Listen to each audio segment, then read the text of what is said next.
ஸ்தோத்திரிக்கிறோம் ஐயா. அந்த நாளிலும் கூட உடைய வார்த்தைகளாலே எங்களோடு கூட நீர் வெளிப்படும்படியாக ஜெபிக்கிறோம். பரிசுத்த ஆவியாருடைய பலத்தோடு கூட உடைய வார்த்தைகள் எங்கள் மத்தியிலே வெளிப்படுவதாக இயேசு கிறிஸ்துவின் நாமத்தில் ஜெபிக்கிறோம். ஜீவனுள்ள நல்ல பிதாவே. ஆமென். நாம் எடுத்து வாசிக்கலாம். யாக்கோபு 4ஆம் அதிகாரம் 10ஆம் வசனம்.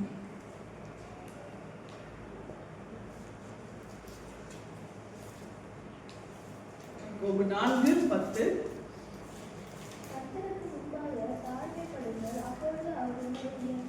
ஆமென். கர்த்தருக்கு முன்பாக தாழ்மைப்படுங்கள், அப்பொழுது அவர்களை உயர்த்துவார். ஹல்லேலூயா. இந்த நாளிலும் கூட கர்த்தர் நம்மோடு கூட பேசுகிற வார்த்தை, கர்த்தருக்கு முன்பாக தாழ்மைப்படுங்கள், அப்பொழுது அவர் உங்களை உயர்த்துவார். ஹல்லேலூயா. இங்கே இன்றைக்கு மனிதர்கள் அநேக விதத்துல மனிதர்களுக்கு முன்பாக தங்கள் தாழ்மையை வெளிப்படுத்துகிறார்கள். பார்த்தீங்கன்னா மனிதர்களுக்கு முன்பாக தங்கள் தாழ்மை உள்ளவர்களை போல வெளிப்படுத்தி, ஏன்னா என்ன சொல்றது, மனுஷங்களுக்கு முன்பாக தங்களை அப்படியே இன்னைக்கு உலகத்துல ட்ரெண்ட் அதுதான். ரொம்ப அப்படியே தாழ்மை காட்டும் போது என்ன பண்ணுவாங்க, மனுஷங்க எவ்வளோ தாழ்மையா இருக்காங்கப்பா, எவ்வளோ ஹம்பிளான ஒருத்தவங்க அப்படின்னு சொல்லிட்டு நினைக்கணும் அப்படின்றதுக்காக தங்களை அப்படியே மனுஷங்க முன்பாக தாழ்த்தி கொள்ள. இருதயத்திலே அவங்களுக்கு என்ன இருக்கிறதா, இருதயத்துக்குள்ளே ஒரு பெருமை, ஒரு மேட்டிமை. இதை கர்த்தர் என்ன செய்கிறார்? இதை யார் பார்க்கிறார்? கர்த்தர் மட்டும் தான் பார்ப்பார் இல்லையா? அப்போ இதை பார்க்கிறது யாரு? கர்த்தர் தான். அப்போ கர்த்தர் இதை காண்கிறவராய் இருக்கிறார். மனுஷனுடைய இருதயத்தை கர்த்தர் பார்க்கிறார். மனுஷன் முகத்தை பார்க்கிறான், கர்த்தரோ இருதயத்தை பார்க்கிறார் சொல்லி நாம் பார்க்கிறோம். அப்ப இங்கே நாம் பார்க்கும் பொழுது கர்த்தருக்கு முன்பாக தாழ்மைப்படுங்கள், அப்பொழுது அவர்களை உயர்த்துவார். ஹல்லேலூயா. கர்த்தருக்கு முன்பாக நம்மை தாழ்த்தும் பொழுது கர்த்தர் என்ன செய்கிறாரா? அவர் அதை பார்த்து கொண்டிருக்கிறார் இல்லையா? அப்ப அவர் அந்தரங்கத்திலே நம்முடைய இருதயங்களை அவர் பார்க்கிறபடினாலே அவர் நம்ம என்ன செய்கிறார்? உயர்த்துகிறவரா இருக்கிறார் என்று சொல்லி நாம் பார்க்கிறோம். இன்னைக்கு பார்த்தீங்கன்னா அநேக அரசியல்வாதிகள் இன்னைக்கு எலெக்ஷன் வர ஒரு டைம்ல என்ன பண்ணுவாங்கன்னா, அவங்களோட ட்ரெண்ட் என்னது, போய் ரொம்ப தாழ்த்துவாங்க. அப்போதான் என்ன பண்ணுவாங்க, 100 கும்பிடு போடுவாங்க. எலெக்ஷன் முடிஞ்சிச்சுன்னா எங்க இருக்காங்கன்னே தெரியாது இல்லையா? ஜனங்க தான் ஓடி ஓடி தேடணும், ஆனாலும் என்ன பண்ண மாட்டாங்க, கண்களுக்கு தென்பட மாட்டாங்க.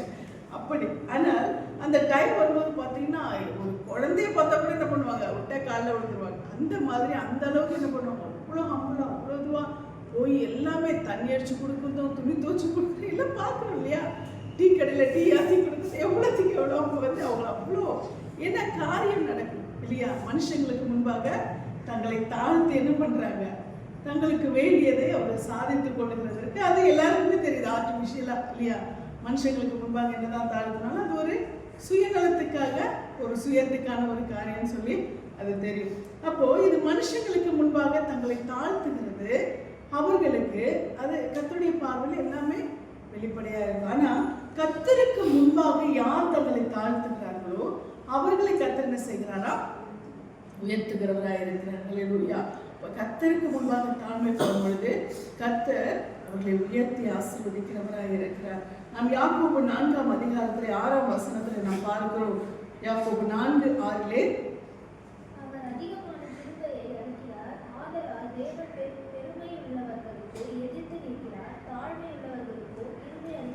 ஆமென். அல்லேலூயா.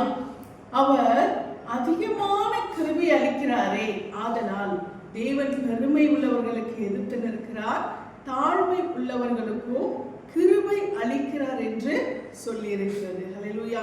அவர் அதிகமான கிருபைகளை அளிக்கிறவராய் இருக்கிறார். ஹல்லேலூயா. எப்படி அதிகமான கிருபைகளை அளிக்கிறார் என்று சொன்னால், அவர்கள் தேவனுடைய பார்வையிலே தாழ்மை உள்ளவராய் இருக்கும்போது கர்த்தர் என்ன செய்கிறாரா? கேட்கவே வேணாம், அவரே என்ன பண்ணுவாரு? கிருபைகளை அளவில்லாமல் கொடுப்பார், அள்ளி அள்ளி கொடுப்பார். ஹல்லேலூயா. அவர்களுக்கு கர்த்தர் தம்முடைய அதிகமான கிருபைகளை அவர் அளிக்கிறவராய் காணப்படுகிறவராய் இருக்கிறார். ஹல்லேலூயா. அந்த கிருபைகளை அவர் அதிகமாய் கொடுக்கும் பொழுது அந்த கிருபை பெருக பெருக பெருக என்ன வரணும் தெரியுமா? தாழ்மையும் பெருகிக் கொண்டே இருக்க வேண்டும். ஏனென்றால் தேவன் பெருமை உள்ளவர்களுக்கு எதிர்த்து நிற்கிறார், தாழ்மை உள்ளவர்களுக்கு என்ன செய்கிறாரா? தாழ்மை உள்ளவர்களுக்கும் கிருபை அளிக்கிறார். ஹல்லேலூயா. ஏனென்றால் இந்த கிருபை யாருக்கு அதிகமாய் பெருகுகிறது என்று சொன்னால் யாருக்கு பெருகுகிறது?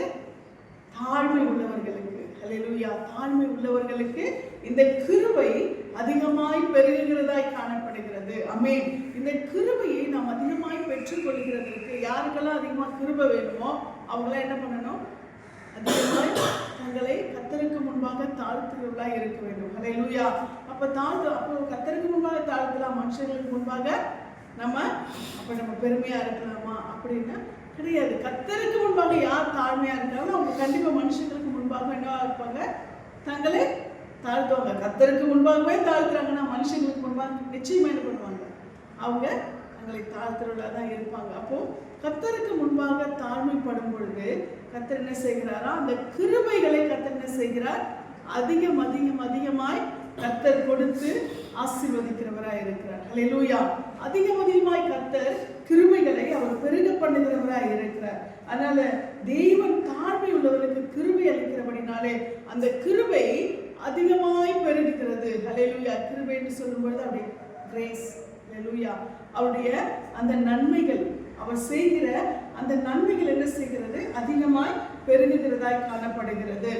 உலகத்துல பாத்தீங்கன்னா நல்ல ஒரு பொசிஷன்ல இருப்பாங்க, நல்ல ஒரு சூழ்நிலை இருப்பாங்க. நீங்க பாத்தீங்கன்னா இப்போ டாட்டா சமீபத்தில் மறிச்சா இல்லையா? டாட்டா சொல்லுவாங்க, நீங்க பெரிய டாட்டாவானோ இல்லையா? ஏன்னா அவ்வளோ பெரிய பிஸ்னஸ் மேன், அவர் அவ்வளோ பெரிய மனுஷன், அவ்வளோ பெரிய மேன்மை உள்ளவர். அவர் எங்குமே என்ன செய்கிறாரா? தன்னை அவ்வளவா ஒரு தாழ்மையை அவர் வெளிப்படுத்துகிற ஒரு மனுஷன் இருந்தார். அவ்வளோ ஒரு தாழ்மை அவர்கிட்ட இருக்குமா? அவ்வளோ செல்வந்தர், ஆனால் அவ்வளோ ஒரு தாழ்மையை அவர் வெளிப்படுத்துவதாய் காணப்பட்டார். அவ்வளோ சிம்பிளிசிட்டி, அவங்க எல்லார்ட்டையும் அவ்வளோ எளிமையாய் பழகக்கூடியவர்களாக இருப்பார். அப்போ ஒரு மனுஷன் நல்ல உயர்வுல இருக்கிறவங்க எல்லாரிடத்திலும் நல்ல சகஜமாய் பழகுகளா இருக்கும்போது அது அவங்களுக்கு எப்படி வருதுன்னா ஒரு கிரெடிட்டை கொடுக்குது. அவங்களுக்கு என்ன ஆகுது? அந்த தாழ்மை அவங்களுக்கு என்ன செய்யுது? இன்னும் ஒரு மேன்மையை கொடுக்கிறதா இருக்கு. எல்லா இடத்திலும் ஒரு சகஜமா, எல்லா இடத்திலும் ஒரு அன்பா, எல்லா இடத்திலும் நல்ல விதமா அவங்க பழகும் போது அந்த அந்த மேன்மை, அந்த பெருமை, அந்த பணம், அந்த எந்த ஒரு அதிகாரம் அதெல்லாம் இல்லாம அவர் சகஜமாய் இருக்கிற ஒரு மனுஷனாய் அவர் காணப்பட்டார். அதனால அவரை குறித்து அவர் நான் அதிகமா அவர் உயிரோடு இருக்கும்போது கேள்விப்பட்டதில்லை. ஆனா பொதுவாக ஒரு மனிதனை குறித்து அவங்க இருக்கிறத விட அவங்க மறிக்கும் போது என்ன பண்றோம்? அதிகமாய் கேள்விப்படுறோம் இல்லையா? அந்த மாதிரி அவரை குறித்து அதிகமாய் அந்த வார்த்தைகள் வெளிப்படுகிறதா இருக்கு. பார்த்தீங்கன்னா அப்துல் கலாம், அவர் அவ்வளோ பெரிய சயின்டிஸ்ட், ஆனா அவர் அவ்வளோ ஒரு தாழ்மையான மனுஷன். அவருக்கு அவ்வளோ பெரிய ஒரு இடம், அவ்வளோ பெரிய ஒரு இடத்த கொடுத்துருக்காங்க அவருக்கு இல்லையா? ஆனா அந்த இடத்தை அவர் என்ன செய்கிறார்? அந்த அந்த அந்த மாளிகை என்ன செய்வாரா? அவர் அதில் ஃபுல்லாக ஆக்குபை பண்ணுறது. அவருக்குன்னு ஒரு சின்ன ரூம் தான், அவருக்குன்னு ஒரு சின்ன ரூம், அவருக்கு என்னதான் ஒரு 4 ட்ரெஸ் இதுதான் என்ன பண்ணுவாராம் அவர் வைத்துக்கொண்டு அந்த ஒரு சின்ன ரூமில் தான் அவர் என்ன பண்ணுவார்? எப்பவுமே அவர் இருப்பார். அந்த சின்ன ரூமில் தான் அவர் ரிலேஷன் யாரும் அந்த அளவுக்கு கூட அவர் கூட யாரையும் அவர் வச்சுக்கிறது இல்லையா? அந்த அளவுக்கு அவர் அவ்வளவு தாழ்மையாக கடைசி வரைக்கும் அந்த ஸ்டூடெண்ட்ஸ் மத்தியில், அந்த சின்ன பிள்ளைங்க மத்தியில், அந்த பிள்ளைகள் மத்தியில், ஸ்டூடெண்ட்ஸ் மத்தியில் தான் அவர் என்ன பண்ணார்? தன்னுடைய வாழ்நாட்களில் அதிக வருடங்களை அவர் கழித்தார். அவர் மறிக்கும் போது கூட பிள்ளைகள் மத்தியில் தான் அவர் இருந்தார். அப்போ அவர் அவ்வளோ பெரிய மனுஷனாக இருந்தோம். அவர் என்ன பண்ணுறாரு? அந்த அதிகமாக இந்த ஸ்பீச் கொடுக்குறது யாருக்கிட்டனா அந்த பிள்ளைகள் மத்தியில், ஸ்டூடெண்ட்ஸ் மத்தியில் அதிகமாக ஒரு உரையாடுகிறவராய் அவர் காணப்பட்டு இருக்கிறார். அப்போ அந்த டைமில் தான் அவர் அப்படி ஸ்பீச் கொடுத்துட்டு இருக்கும்போது அவர் என்ன பண்ணியிருக்காரு? அவர் மறித்திருக்கிறார். இப்படி பெரிய பெரிய அளவில் இருக்கிறவங்க தான் அவங்க அந்த லெவலுக்கு அவங்க இறங்கி அவங்க தங்களை வெளிப்படுத்தும் பொழுது அது அவங்களுக்கு இன்னும் என்ன செய்கிறது? மகிழ்ச்சியை கொடுக்கிறது. அந்த தாழ்மை அவர்களுக்கு என்ன செய்கிறது? அவர்களுக்கு இன்னும் மேன்மையை கொடுக்கிறதா இருக்கிறது. அவர்களுக்கு இன்னும் அது ஒரு கிரீடமாய் இருக்கு. அந்த தாழ்மை அவர்களுக்கு ஒரு கிரீடமாய் அது மாறி விடுகிறது என்று சொல்லி நாம் பார்க்கிறோம். இதுதான் 1 பேதுருல நாம் வாசிக்கிறோம். அதே வசனம் தான் அதை பேதுரு சொல்லி இருக்கிறார். இதுல யாக்கோபு சொல்லியிருக்கிறார், அதை பேதுரு சொல்லியிருக்கிறார். 1 பேதுரு 5:5 வாசிக்கும் பொழுது 5ஆம் அதிகாரம் 5ஆம் வசனத்தை நாம் இப்படியே வாசிக்கிறோம்.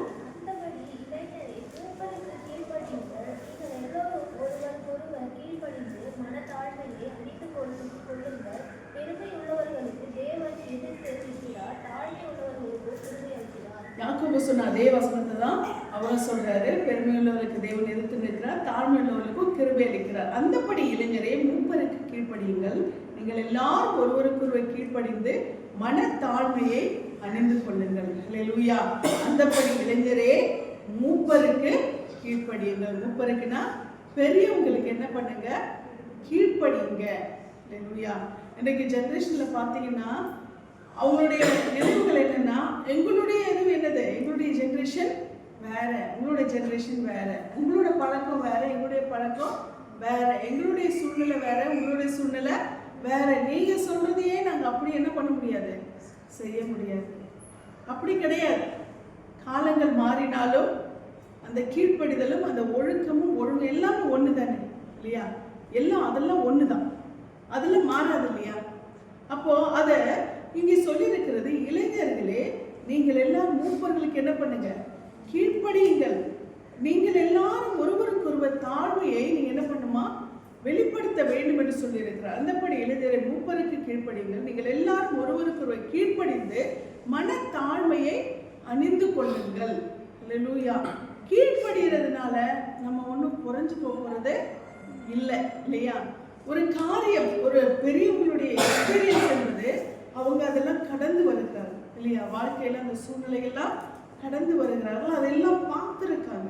அப்போ அவங்களுக்கு இப்படி போனா எது எப்படி இருக்கும், அப்படி போனா எப்படி இருக்கும், எது நல்லது, எது கெட்டது, எது சரி, எது தவறு, எது வாழ்க்கைக்கு ஏற்றது, எது வாழ்க்கைக்கு ஏற்றதில்லை, எந்த மனுஷங்க எப்படி இருப்பாங்க, அதெல்லாம் என்ன பண்றாங்க, பார்த்துதான் என்ன பண்றாங்க, கடந்து வருகிறாங்க. அநேக அனுபவங்களை கடந்து வருகிறபடினாலே அந்த அனுபவம் என்ன செய்கிறது, இப்போ ஒருத்தவங்க ஒரு பாதையில போயிட்டு இருக்காங்க, அந்த பாதையில போகும் பொழுது அங்கே ஒரு பள்ளம் இருக்குது, ஒரு முள் இருக்கு, ஒரு ரொம்ப கரடு முரடா இருக்கு, ஒரு பள்ளம் இருக்கு.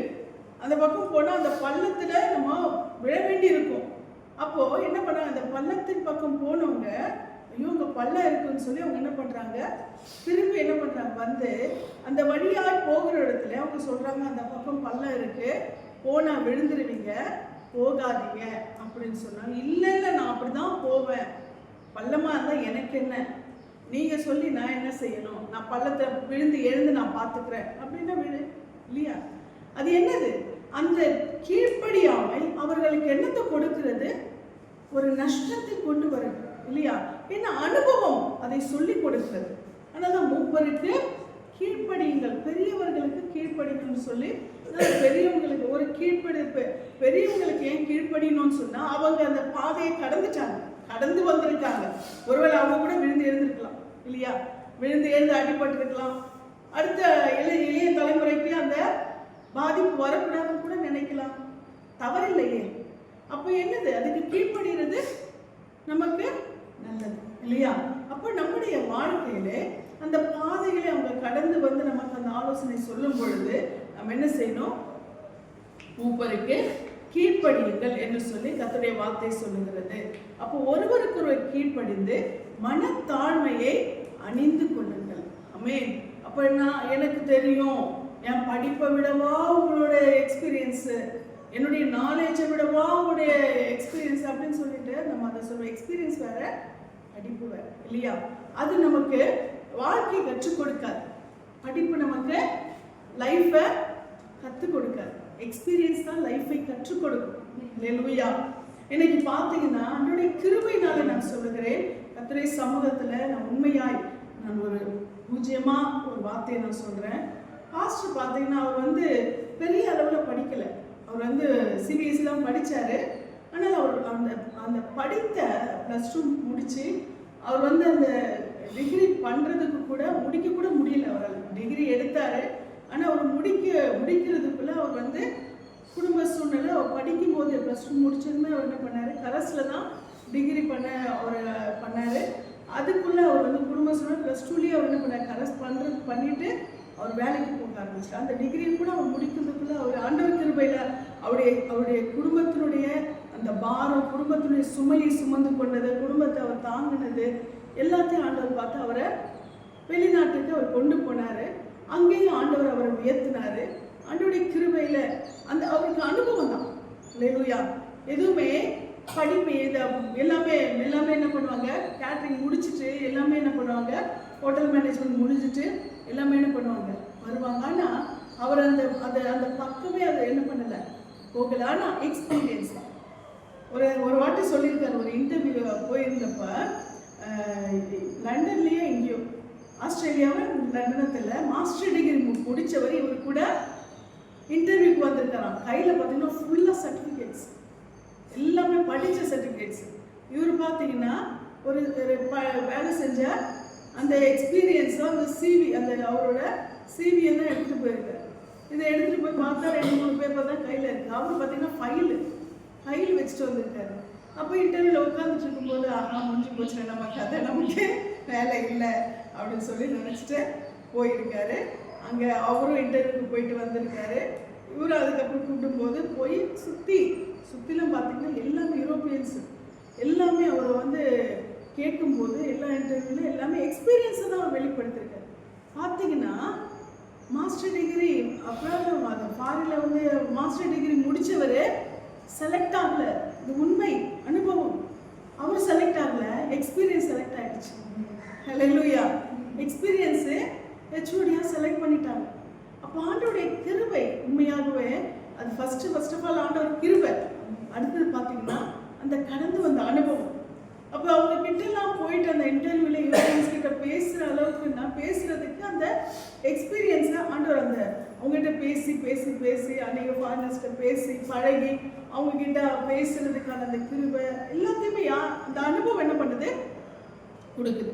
அப்போ இந்த அனுபவத்தில் மாஸ்டர் டிகிரி படித்தவங்களுக்கு இன்னைக்கு மேலே என்னவா இருக்காரு, ஒரு ஹெச்ஓடி ஆண்டு என்ன பண்ணுறாரு, வைக்கிறாரு, ஏற்கிறாருன்னு சொன்னால் என்னது, ஆண்டோடைய கிருபை தான். ஃபர்ஸ்ட் ஆண்டோடைய கிருபை, இன்னொன்று என்னது, அனுபவம் இல்லையா? ஒரு அனுபவம் ஆண்டவர் கற்றுக் கொடுக்குற ஒரு அந்த அனுபவம் நம்முடைய வாழ்க்கையில். அப்போ அவனுக்கு சொல்ல முடியுமா, நீ என்ன டிகிரியா மாஸ்டர் டிகிரியை வாங்கிட்டு வந்த, நான் உனக்கு கீழ்படிக்கிறதுக்கு கீழே வேலை செய்கிறோம், நாங்கள் மாஸ்டர் டிகிரி முடிச்சுட்டு வந்து நாங்கள் வேலை செய்கிறோம், நீங்கள் என்ன எனக்கு கற்றுக் கொடுக்குறதுன்னு சொல்ல முடியுமா? முடியாது. ஏன்னா நமக்கு மேலே வச்சிருக்காங்க, நமக்கு மேலே இருக்காரு அப்படின்னு சொல்லிட்டு கீழ்படியணும். காரணம் என்னது, அனுபவம் இல்லையா? அனுபவம். அந்த அனுபவத்தை அவங்க கற்றுக்கொண்டு தான் ஆகணும். அவங்க வந்து டிகிரி வந்து எதிர்த்து பேச முடியாது இல்லையா? அனுபவம் என்ன பண்ணுது, இன்னைக்கு மேலே நிற்கும் போது அதுக்கு என்ன பண்ணுறாங்க, மாஸ்டர் டிகிரி என்ன பண்ணுது, கீழ்ப்படி இல்லையா? இது நான் எதற்காக சொல்லுகிறேன்னு சொன்னால், கர்த்தருடைய கிருபையினால நாம அந்த அனுபவங்களுக்கு நாம் என்ன பண்ணணும், கீழ்ப்படிய வேண்டும். எக்ஸ்பீரியன்ஸுக்கு நாம் என்ன பண்ணணும், வாழ்க்கை இது ஒரு படிப்புக்காக நான் சொல்லலை, ஒரு வேலைக்காக சொல்லலை, வாழ்க்கையின் அனுபவத்துக்காக நான் சொல்லுகிறேன். நீங்க மூப்பருக்கு பெரியவர்களுக்கு அந்த வார்த்தைக்கு கீழ்ப்படியும் பொழுது அந்த மனத்தாழ்மை, இல்லையா? யாரா இருந்தாங்க, படிக்கவே இல்லைன்னா கூட சரி, ஒரு அவங்களோட நாலேஜ், அவங்களோட எக்ஸ்பீரியன்ஸ் பார்த்தீங்கன்னா அவங்க சொல்றது அவ்வளவு அனுபவபூர்வமாக இருக்கும். ஒரு டாக்டருக்கு கூட தெரியாத அளவுக்கு அவங்க ஒரு சின்ன ஒரு விஷயம், அது என்ன ஆகுது, ஒரு உங்களுக்கு ஒன்று தெரியுமா, ஒரு சின்ன ஒரு புளிக்கொட்டை தெரியுமா, புளியங்கொட்டை தெரியுமா, அது நம்முடைய உடம்புல இருக்க அந்த ஹீட் இருக்கு தெரியுமா, ஓவர் ஹீட் ஆயிடுச்சுன்னா அந்த ஹீட்டை தணிக்கிறது ஒரு புளியங்கொட்டையில இருக்கு. அது தெரியுமா எத்தனை பேருக்கு? இது நம்ம என்ன பண்ணுவோம், ஓவர் ஹீட் ஆயிடுச்சுன்னா முடியல, அம்மாடி அப்பாடி என்ன பண்ணுவோம், டாக்டர்கிட்ட ஓடுவோம். அந்த புளியங்கொட்டையை நீங்க எடுத்து அதை கடிச்சு நீங்க அதை அப்படியே அதை தோலோட அப்படியே கடிச்சு சாப்பிட்டு முடிச்சு பாருங்க, அந்த ஹீட் எங்க போச்சுன்னு தெரியாது. அந்த அளவுக்கு அவ்வளவு அது என்னது, இது யாரு, இது எந்த டாக்டர் சொன்னது, கிடையாது. இது ஒரு அனுபவம் இல்லையா? பெரியவர்கள் அவங்க அனுபவத்துல இந்த மாதிரி வாழ்க்கையில நிறைய அனுபவங்கள் இருக்கிறது. அப்ப அந்த அனுபவங்கள் என்ன செய்கிறது, நம்முடைய வாழ்க்கை என்ன செய்கிறது, அது உயர்த்துகிறதா இருக்கிறது. அப்போ நாம படித்து கற்றுக்கொள்வதை விட அனுபவம் நமக்கு அதிகமா என்ன செய்கிறது, கற்றுக் கொடுக்கிறது. அப்போ அந்த அனுபவத்துக்குள்ளே கடந்து செல்வர்களுடைய வார்த்தையை நாம் கீழ்ப்படிந்து கேட்கும் பொழுது, சொல்றது யாராவனா இருக்கட்டும், சொல்றது வந்து ஒரு படிப்பறிவு இல்லாதவங்களா கூட இருக்கட்டும், சொல்றது ஒரு நாலேஜே இல்லாதவங்களா கூட இருக்கட்டும், ஆனா அதை நாலேஜ் என்று சொல்லும் பொழுது கல்வி ஞானம் இல்லாதவங்களா கூட இருக்கட்டும், ஆனால் அவர்களுடைய அனுபவம், அல்லேலூயா, நிச்சயம் அனுபவம் அநேக விஷயங்களை என்ன செய்கிறது, கற்றுக் கொடுக்கிறதா இருக்கிறது. அப்போ அந்த எக்ஸ்பீரியன்ஸ்ல தான் இப்போ நீங்க பார்த்தீங்கன்னா ஃப்ரெஷரை விட எக்ஸ்பீரியன்ஸ் இருக்கவங்களுக்கு என்ன இருக்கும், அதிகமான ஒரு கனம் இருக்கும். இப்போ இந்த மாதிரி நம்முடைய வாழ்க்கையில அனுபவத்தினுடைய கடந்து செல்லும் இடத்துல வாழ்க்கையை நாம் கற்றுக்கொள்ள வேண்டும். அல்லேலூயா. படிப்பு அது ஒரு படிப்பை கற்றுக் கொடுக்குறவங்க கூட எக்ஸ்பீரியன்ஸ் இருக்கவங்க தான் என்ன பண்ண முடியும், இன்னொருத்தருக்கு சொல்லிக் கொடுக்க முடியும் இல்லையா? அப்ப அனுபவம், வாழ்க்கை அதை விட முக்கியம் இல்லையா? வாழ்க்கை என்பது அதை விட முக்கியமானது. அப்ப அந்த வாழ்க்கை கற்றுக் கொடுக்கிற காரியங்களை நம்ம என்ன செய்யணும், அனுபவத்தோடு கூட அந்த வாழ்க்கையை குறித்து சொல்லுகிறவர்களுக்கு நல்லது, இது நமக்கு ஏற்றது என்று சொல்லி அந்த வாழ்க்கையை குறித்து அந்த வாழ்க்கையினுடைய கடந்து போனாங்க தெரியுமா, அவங்க சொல்லும் பொழுது அதை நாம் அவர்களிடத்திலிருந்து கற்றுக்கொள்வது நமக்கு எப்படி இருக்கிறது, ஆசீர்வாதமா இருக்கிறது. அல்லேலூயா. அதை சொல்லுகிறவர்கள் எப்படிப்பட்டவங்க அப்படிங்கிறது நமக்கு முக்கியம் இல்லை, அதை சொல்ற அவங்களுடைய அனுபவம். அல்லேலூயா. அவங்க கல்லாதவங்களா இருந்தாலும் சரி, அவங்க எந்த ஒரு விதத்துல நாகரிகம் இல்லாத கூட நிறைய பேர் பார்த்தீங்கன்னா அவங்களுக்குள்ள ஒரு ஒரு ஒரு சாதாரண ஒரு ஆளா இருப்பாங்க, ஒரு உழவு தொழில் செய்யறவங்களா இருப்பாங்க. அவங்க பார்த்தீங்கன்னா எவ்வளவு வாழ்க்கையை கற்றுக் கொடுக்குறாங்க அவங்களுடைய அனுபவத்துல. இப்படியெல்லாம் நிறைய பேர் இருக்காங்க. அப்போ அவங்களுடைய வாழ்க்கையின் அனுபவம். அல்லேலூயா. அதை நம்ம கற்றுக்கொள்ளுகிறதுக்கு நமக்கு என்ன வேணும், ஒரு தாழ்மை வேணும். அதை ஏற்றுக்கொள்ளுகிறதற்கு நமக்கு ஒரு மன தாழ்மை வேண்டும்.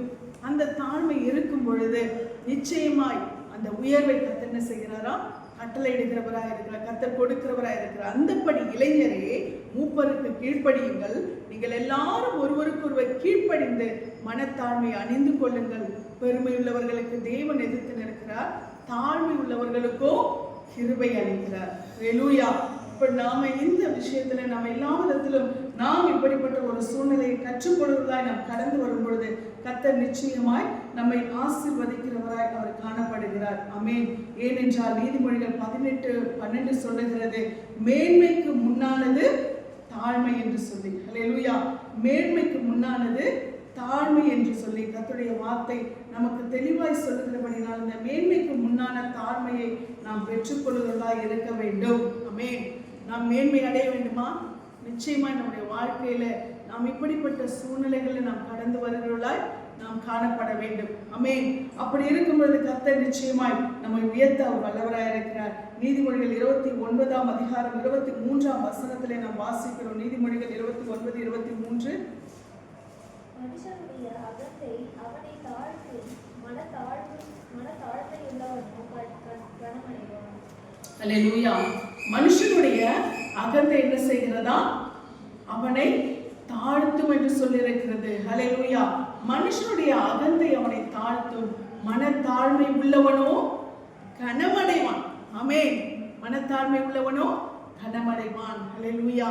அப்போ நம்ம அந்த உள்ளத்துக்குள்ளே ஒரு தாழ்மை வெளிப்படும் பொழுது அவர்கள் என்ன எப்படியா இருக்கிறாங்க, கனமுள்ளவர்களாய் அவர்கள் மாறுகிறார்கள். ஆமென். ஏனென்றால் மனத்தாழ்மை யார் பார்க்கிறது, கர்த்தர் பார்க்கிறார். அதனால கர்த்தர் என்ன செய்கிறாராம், அவர்களை கனமடைய செய்கிறார் என்று சொல்லி நாம் பார்க்கிறோம். 2 நாளாகவும் 7ஆம் அதிகாரம் 14ஆம் வசனத்தை நாம் இப்படியாய் வாசிக்கிறோம். 2 நாளாகவும் 7:14.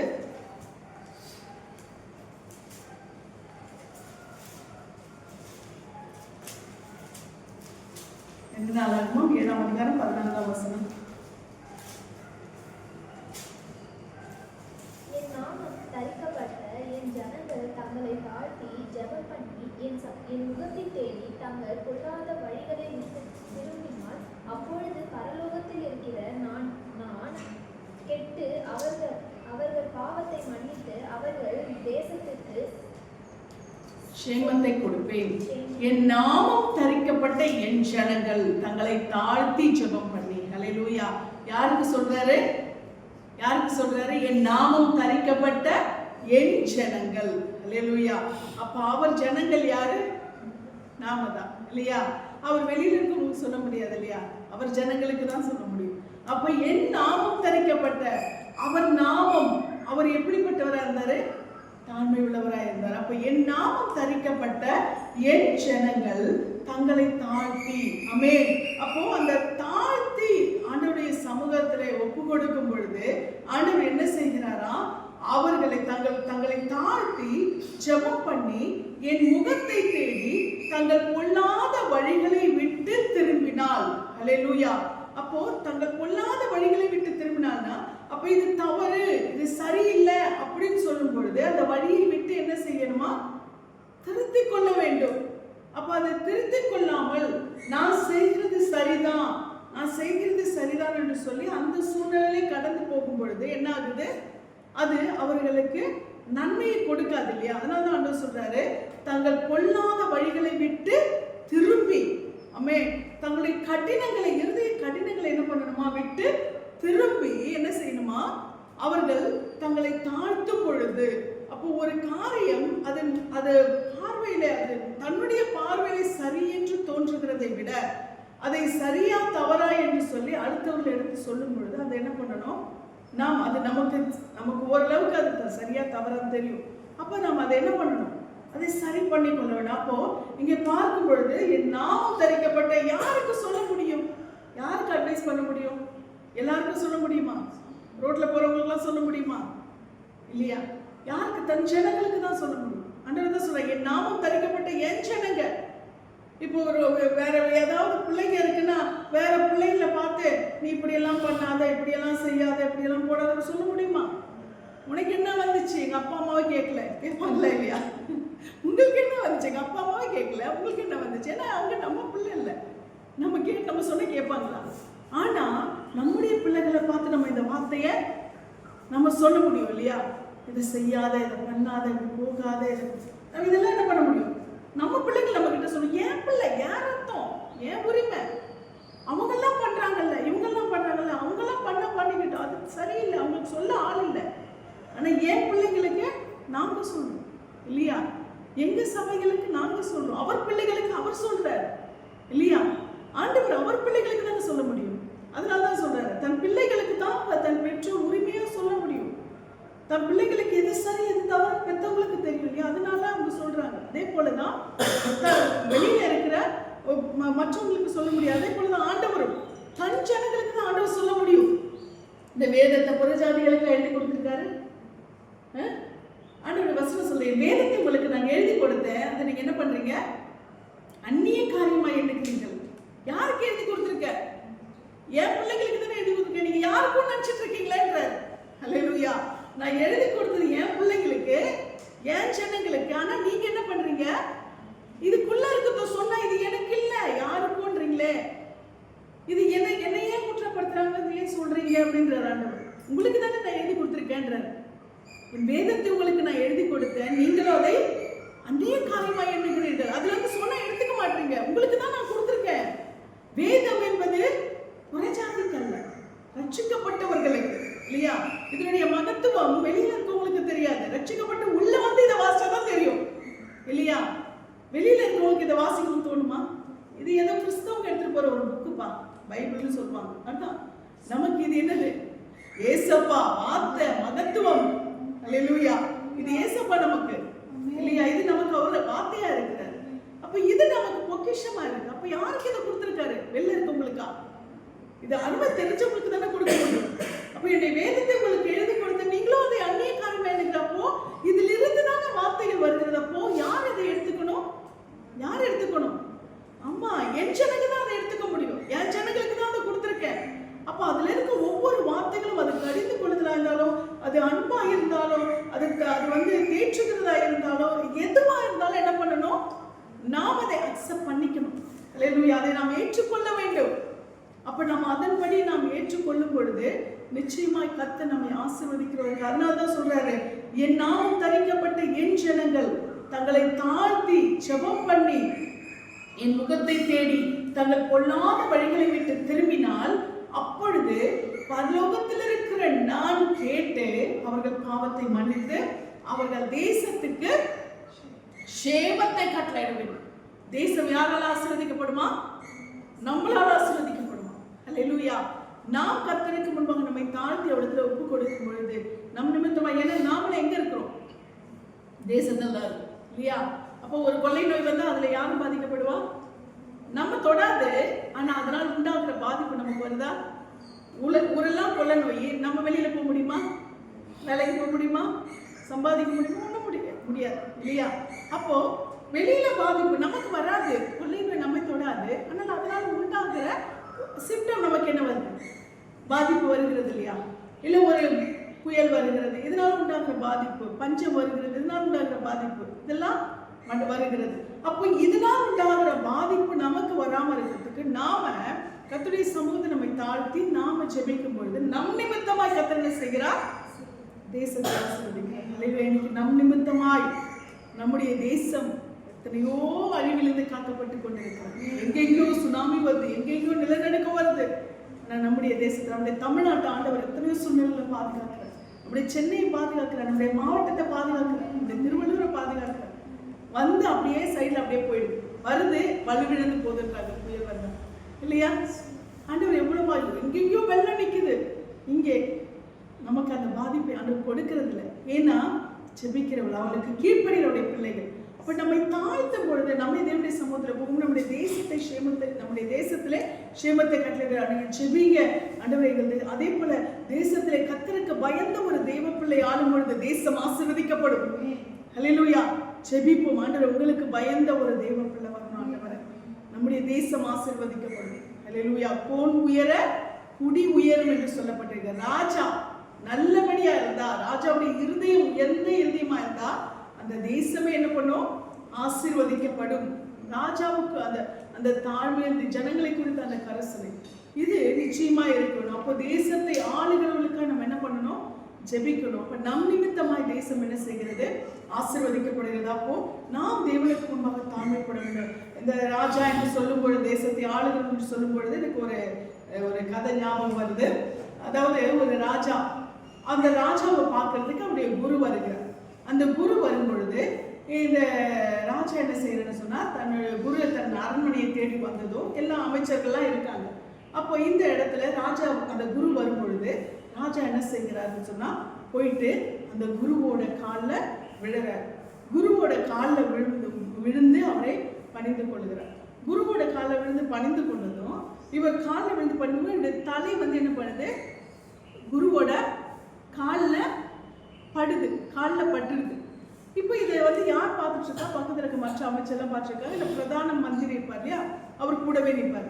அவர் பார்த்துட்டு அவர் ஒரு மாதிரி முகம் சுளிக்கிறார், முகத்தை ஒரு மாதிரி இப்படி சுளிச்சுட்டு, இது ராஜா, லோ பெரிய ராஜா போய் என்னதான் குருவா இருக்கட்டும், அதாவது ஒரு சாதாரண ஆள் தானே, ஒரு நாட்டையே ஆளுகிற ராஜா போய் காலு தலையில படுற அளவுக்கா இப்படி விழணும் அப்படின்னு சொல்லிட்டு அவனுக்குள்ள ஒரு முக பாவனையை ராஜா பார்த்துட்டார்.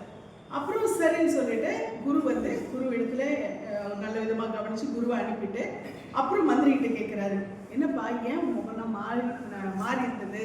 நான் என்னுடைய குருவோட காலில் விழுந்தது, என் முகம் மாறி இருந்தது அப்படின்னு சொல்லி கேட்குறேன்.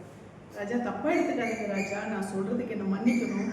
நீங்க நாட்டையே ஆளுகிற ராஜா, அவர் என்னதான் குருவா இருந்தா கூட ஒரு சாதாரண ஒரு மனுஷன் தானே. நீங்க ஒரு வணக்கம் பண்ணா போதாதா? நீங்க எதுக்காக காலில் விழுந்து நீங்க உங்க தலை அவர் காலில் படுற அளவுக்கா நீங்க அவரை மரியாதை செலுத்தணும் அப்படின்னு சொல்லும் பொழுது, அப்ப ராஜா சொல்றாரு, இதுக்கு பதில நான் உனக்கு நாளைக்கு சொல்றேன். ஆனா நீ இன்னைக்கு நான் கேட்ட பொருளுங்களெல்லாம் எனக்கு இமீடியட்டா நீ கொண்டு வான்ற. உடனே எனக்கு கொண்டு வா அப்படின்னு சொன்னதும், என்னென்ன பொருள் பார்த்தீங்கன்னா, ஒரு ஆட்டுத்தலை, ஒரு புலித்தலை, ஒரு மனுஷன் தலை, இது மூணையும் என்ன பண்ணும்? எனக்கு உடனே கொண்டு வா அப்படின்னு சொல்றாரு. சரின்னு சொல்லிட்டு மந்திரி என்ன பண்றாரு? ராஜா கேட்டுட்டார், எப்படியாவது என்ன பண்ணோம், தலையை எடுத்தா யார் தலையை எடுத்தா கொண்டு வரது இல்லையா? இப்போ என்ன பண்ணாரு? போயிட்டு ஆட்டுத்தலை ஈஸியாக கிடைக்கும் இல்லையா? போய் ஒரு ஆட்டுத்தலையை கொண்டு வந்து கொடுத்துருவாங்க. புலித்தலையும் அப்படிதான், வேட்டையாடி புலித்தலையும் கொண்டு வந்தாச்சு. அப்புறம் மனுஷ தலைக்கு கஷ்டம் இல்லையா? அப்போ ஏதோ ஒரு மரித்த ஒரு அனாதை ஒரு போனோம், அங்கே போய் சுடுகாட்டில் போயிட்டு ஒரு மனுஷன் தலையை எடுத்துட்டு வந்து ராஜா முன்னாடி வச்சதும் ராஜா சொன்னாரு, இந்த மூணையும் போய் வித்துட்டு வாங்க. அப்புறம் என்னடா இது ராஜா இந்த வேலையெல்லாம் கொடுக்குறாங்க, நாளைக்கு தப்பு தவறி இந்த வார்த்தையை கேட்டதுக்கு நமக்கு இந்த வேலையெல்லாம் கொடுக்குறாரு. சரி, வேற வழி இல்லை, ராஜா வச்ச செஞ்சுதானே ஆகணும். சரி போனார். போயிட்டு முதல்ல என்ன பண்றாரு? ஆட்டுத்தலையை விற்க போனதும், ஆட்டுத்தலை நம்ம இது பண்ணி சொல்றேன், ஒரு 200 ரூபாய்க்கு போயிடுச்சு. உடனே வித்துச்சு ஒரு 200 ரூபாய்க்கு. புலித்தலையை கொடுத்ததும் ஒரு பெரிய செல்வம் என்ன பண்ணா, இது பண்ணி வைக்கிறதுக்காக ஒரு புலித்தலை, புலிப்பல்லு இதெல்லாம் தேவைப்படும் இல்லையா? அதனால என்ன பண்ணா, ஒரு 5000 ரூபாய்க்கு புலித்தலையை வாங்கிடும். இப்போ மனுஷ தலையை கொண்டு போனா எல்லாம் ஓடுறாங்க, அலறிடுச்சு.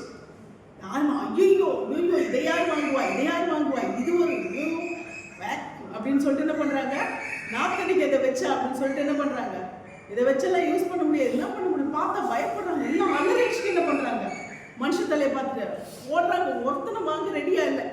சும்மா கொடுத்தா கூட வாங்குவாங்களா? யாரு காசு கொடுத்து வாங்கிக்கொண்டா கூட என்ன பண்ண மாட்டாங்க, வாங்க மாட்டாங்க. எல்லாம் ஓட ஆரம்பிச்ச மனுஷ தலை விலை போகலை. அப்போ ராஜா கிட்ட வந்தார் நேரம். அப்புறம் சரி அந்த தலையை என்ன பண்ண ராஜா கிட்ட சொன்ன, ராஜா தலையை புதைச்சிடு அப்படின்னு சொல்லிட்டு, அப்புறம் என்ன விஷயப்பா அப்படின்னு சொல்லி கேட்குறேன். இல்லை ராஜா, ஆட்டுத்தலை விலை போச்சு, புலித்தலையும் விலை போச்சு, ஆனால் இந்த மனுஷ தலை ஒருத்தனும் வாங்கலை. இதுதான் மனுஷனுடைய நிலைமை. என் தலை இந்த குரு காலில் பட்டுச்சுன்னு சொல்லிட்டு இது பண்ணி, நான் என்னதான் ராஜாவா இருந்தாலும் நான் யாரு, ஒரு சாதாரண மனுஷன் இல்லையா?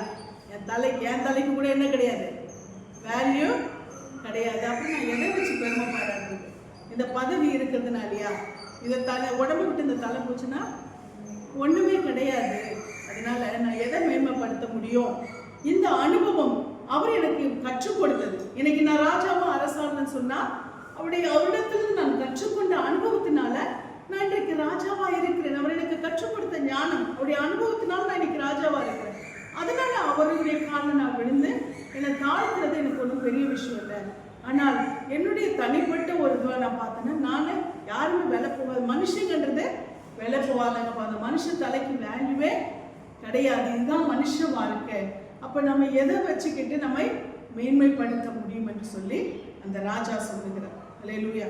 அப்போ இதுதான் நம்ம இன்னைக்கு மனுஷ வாழ்க்கையில பார்த்தீங்கன்னா, நாம மனிதர்களா இருக்கிறவர்கள் எவ்வளவாய் நம்ம செயல்பட்டு கொண்டு இருக்கிறோம் இல்லையா? இன்னைக்கு நம்ம வாழ்க்கையில் நிறைய விஷயங்கள் நம்ம என்ன பண்றோம், இது மூலமாய் நாம் கற்றுக்கொள்ளுகிறவர்களா இருக்கோம் இல்லையா?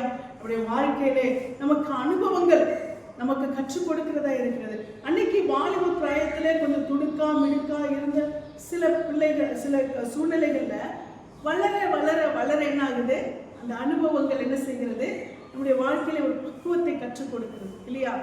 அப்போ அந்த பக்குவம் நமக்கு என்ன பண்ணுது, அந்த அனுபவம் நமக்கு ஒரு தாழ்மையை கற்றுக் கொடுக்கிறது. நிறைய அடி வாங்குறோம், நிறைய ஏற்றங்களை சந்திக்கிறோம் இல்லையா?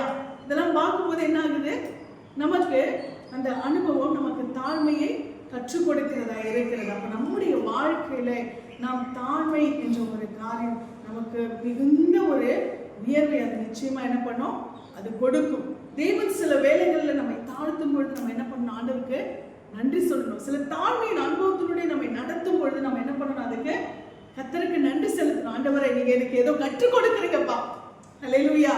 என்ன நீங்க என்ன பண்றீங்க, என்ன நீங்க தாழ்த்தி என்ன பண்றீங்க, இன்னைக்கு நீங்க எனக்கு கற்றுக் கொடுத்து கொண்டிருக்கீங்க அப்படின்னு சொல்லி நாம் சில சிறுமைப்பட்ட அனுபவங்களை நாம் சந்திக்கும் பொழுது நாம் அதை கற்றுக்கொள்கிறோம். அப்பதான் நம்முடைய வாழ்க்கையில ஒரு நிறைவு வரும் பொழுது என்ன பண்ணுவோம், நாம் அதை உணர்வோம். அல்லேலூயா.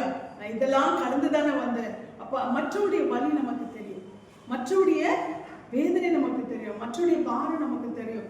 அதை நம்ம என்ன பண்ணுவோம், புரிந்து கொண்டு நம்ம நடக்கிறவர்களா இருக்கோம். இருந்த நிலைமையிலேயே நம்ம இப்ப நாங்க அங்க இருந்த அதே இதோடவே நாங்க ஊழியத்துக்கு வந்திருந்தோம்னா நிச்சயமா எங்களுக்கு என்ன தெரியாது, மற்றவருடைய அந்த வலியோ பாரமோ எங்களுக்கு தெரியாது. மற்றவர்களுக்கு நாங்க பாரப்பட்டு ஜெபிக்கவும் முடியாது. அப்ப ஆண்டவர் அந்த சூழ்நிலைக்குள்ள வரணும்னா, அப்ப அந்த அந்த அநேகரை விசாரிக்கணும் அப்படின்னு சொன்னா அந்த நிலைமைக்குள்ள இறக்கிதான் பார்ப்பார். வந்துட்டல இறக்கிதான் என்ன பண்ணுவாரு, நீ அதே காரிலேயே வந்து நீ அதே ஊழியத்தை அப்படியே முடிவு பண்ணினா என்ன பண்ணாது உனக்கு தெரியாது. தாழ்மையின் அனுபவத்துக்குள்ள போ, அதை அந்த சூழ்நிலையை இறங்கி பார்த்தாதான் அந்த வழியில இருக்கவங்களுக்கு உனக்கு ஆறுதல் கொடுக்க முடியும் இல்லையா? அப்ப ஆண்டவர் அந்த சூழ்நிலையினுடைய நடத்தி என்ன பண்ற, தாழ்மையை கற்றுக் கொடுத்து ஆண்டவர் என்ன பண்றாரு, அவர் வழி நடத்துகிறவராக இருக்கிறார். அல்லேலூயா. நாம் வேதத்திலே பார்க்கும் பொழுது தாழ்மைக்கு மிக மிக மிக முன்னுதாரணமா இருந்தவர். நான் சொல்லவே வேண்டாம், உங்களுக்கே தெரியும். யாரு யாரு சொல்லுங்களேன். யோசிக்க வேண்டிய அவசியமே நமக்கு கிடையாது. யாரு அவரு? ஏசப்பா இல்லையா? தாழ்மைக்கு மிக முன்னுதாரணம் ஏசப்பா இல்லையா? அவர் தேவரூப. அந்த வசனத்தை வாசிங்களேன், பிலிப்பியர் 2ஆம் அதிகாரம் 6-7.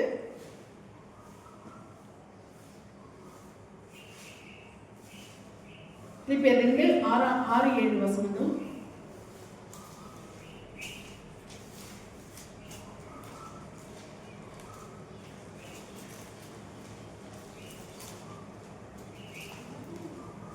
பிலிப்பியர் 2ஆம் அதிகாரம் 6-7 வசனங்களை வாசிக்கலாம்.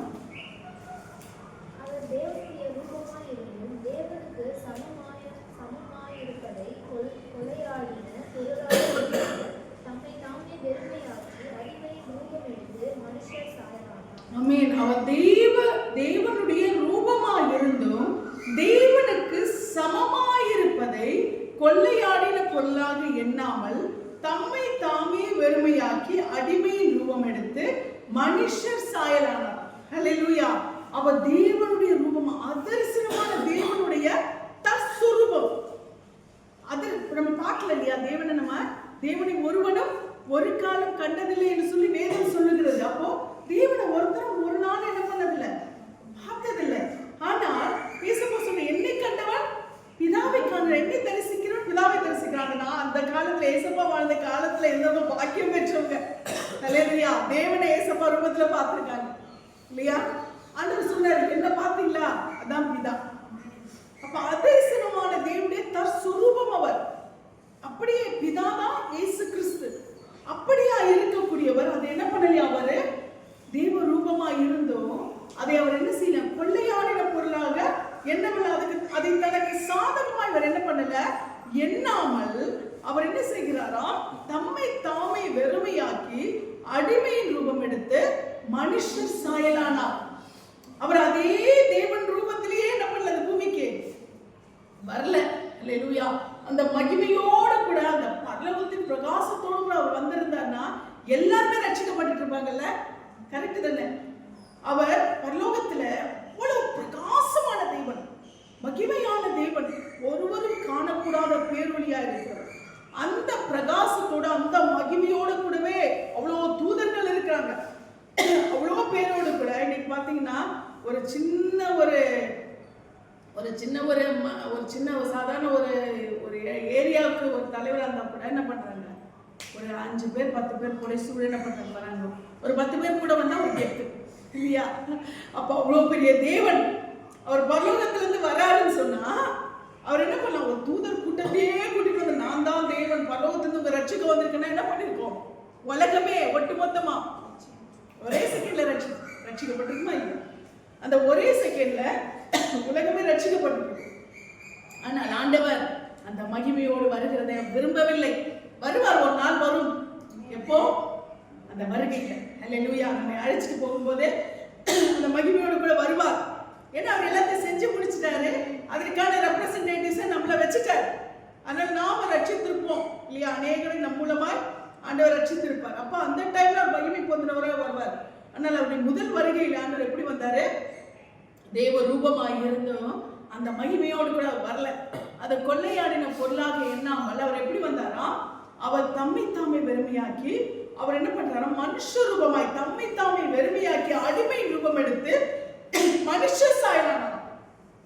அப்படி மனுஷ சாயலானா உங்களை மாதிரி என்ன மாதிரி, அல்லேலூயா, உங்களை மாதிரி என்ன மாதிரி நம்மளுடைய சாயல்ல அவர் வெளிப்பட்டார் என்று சொல்லி நாம் பார்க்கிறோம். அல்லேலூயா.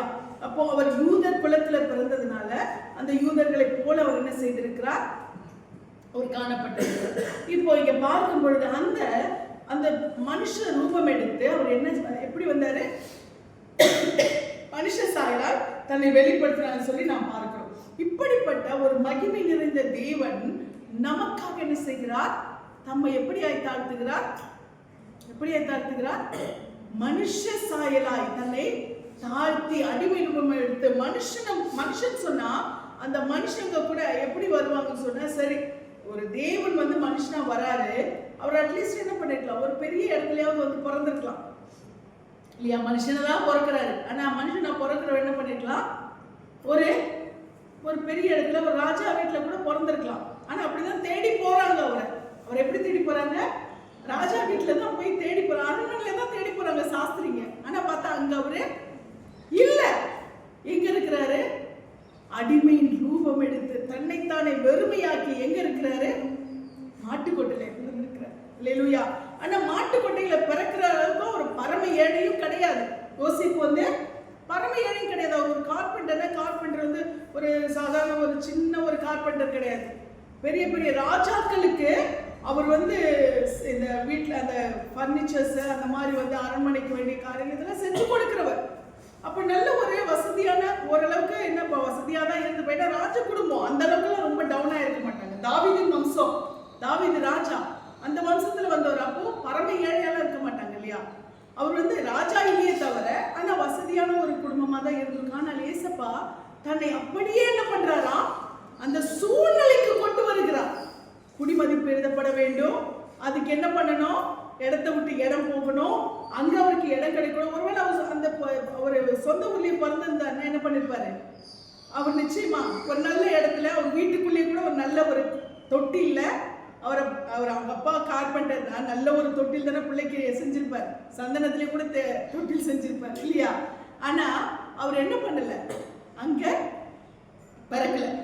ஏனென்றால் அவர் தன்னை உருவாக்கி கொள்ளுகிறார். அப்படியே அவர் உருவாக்கி கொள்ளுகிறார். வேற இடத்துக்கு போகணும், அங்க இடம் கிடைக்க கூடாது, அவருக்கு மாட்டு கொட்டகை தான் கிடைக்கணும், அங்கதான் பிறக்கணும்னு அவர் என்ன பண்ற, தன்னை உருவாக்கி கொள்ளுகிறார். அப்ப அடிமையின் ரூபம் எடுத்து தன்னைத்தானே வெறுமையாக்கி அவர் இந்த பூமியிலே அவர் பிறக்கிறவராய் இருந்தார். இது நான் கிறிஸ்துமஸ்க்கு பேச வேண்டிய செய்தி தான், ஆனா முன்னாடியே ஆண்டவர் பேசி கொண்டு இருக்கிறார். அது மட்டும் இல்ல, அவர் 8ஆம் வசனம் வாசிமா, அவர் மனுஷ ரூபமாய் காணப்பட்டு மரண பரியந்தம் அதாவது சிலுவையின் மரண பரியந்தமும் கீழ்ப்படிந்தவராகிய தம்மை தாமே தாழ்த்தினார். ஆமென். அவர் மனுஷ ரூபமாய் காணப்பட்டு மரண பரியந்தம், அதாவது சிலுவையின் மரண பரியந்தம். அல்லேலூயா. சும்மா பாதி வரைக்கும் இல்ல, ஏதோ கொஞ்ச நாள் ஏதோ அப்படியே தாழ்மையை காட்டிட்டு அதுக்கப்புறம் அவர் வந்து பெரிய மேன்மையை காட்டல. சிலுவையின் மரண பரியந்தம், இந்த சிலுவையில தொங்குற வரைக்கும் என்ன பண்ணாராம், தன்னை அடிமையின் ரூபம் எடுத்து தன்னை வெளிப்படுத்தினார். ஹல்லேலூயா. அவர் மனுஷ ரூபமாய் காணப்பட்டு மரண பரியந்தம், அதாவது சிலுவையின் மரண பரியந்தமும் கீழ்ப்படிந்தவராகி தம்மை தாமே தாழ்த்தினார். என்ன சொல்லிருக்குல்ல, கீழ்ப்படிதல். ஹல்லேலூயா. அந்த இடத்துல கீழ்ப்படிதல் என்ற வார்த்தை ரொம்ப முக்கியமா இருக்கு இல்லையா.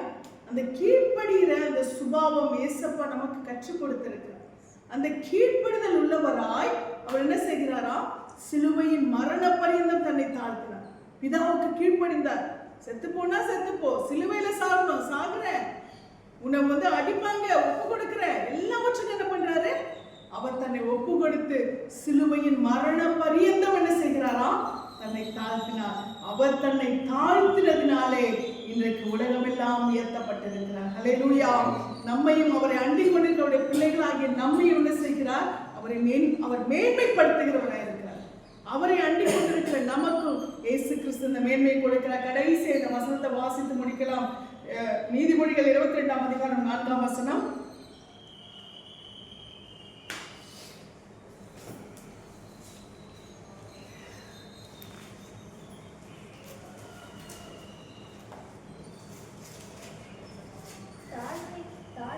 கர்த்தருக்கு பயப்படுதலுக்கும் வரும் பலன் ஐஸ்வர்யமும் மகிமையும் ஜீவனும்.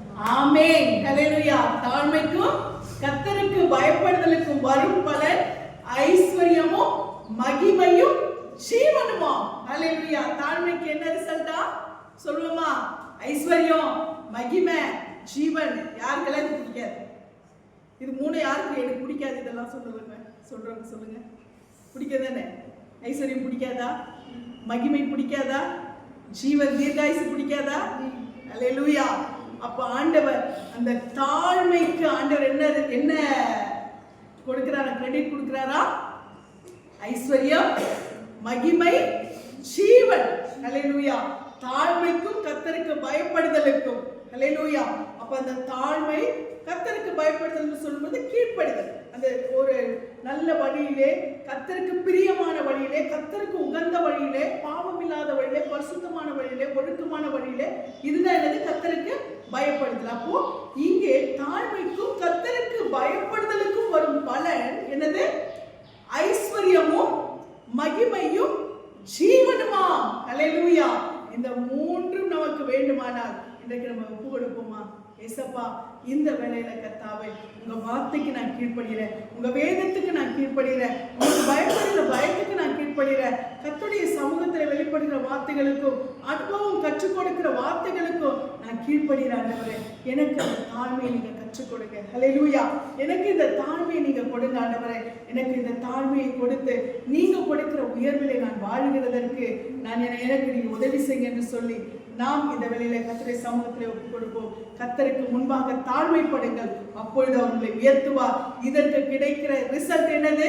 ஐஸ்வர்யம், மகிமை, ஜீவன். ஹல்லேலூயா.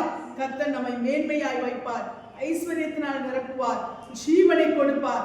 ஜீவன் இம்மைக்கு மட்டும் இல்ல, மறுமைக்குமான முடிவில்லாத ஜீவனை நமக்கு கொடுப்பார். கர்த்தர் தாமே இந்த வேளையிலே அவருடைய கிருபையினாலே இந்த ஆசீர்வாதங்களை நாம் பெற்றுக்கொள்ளும்படியாக கர்த்தர் நம்மை நடத்துவாராக. கர்த்தரின் நாமத்துக்கு மகிமை உண்டாகட்டும்.